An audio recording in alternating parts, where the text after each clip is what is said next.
আজকের শব্দ ম্যাগনানিমাস। জয়ী হয়ে কেমন হওয়া উচিত এই শব্দ বলছে।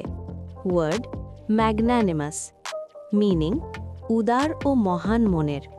অরিজিন ম্যাগনানিমাস ল্যাটিন শব্দ ম্যাগনাস অর্থাৎ বড় এবং অ্যানিমাস অর্থাৎ আত্মা বা মন থেকে এসেছে, যার অর্থ মহান আত্মবিশিষ্ট।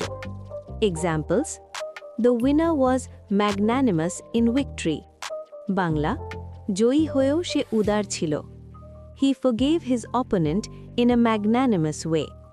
বাংলা, সে উদারভাবে প্রতিপক্ষকে ক্ষমা করেছে। ইনার মিনিং, সত্যিকারের বড় মানুষ জয়ী হয়েও নম্র থাকে। এই শব্দ দিয়ে একটি বাক্য রচনা করে কমেন্টে লিখুন।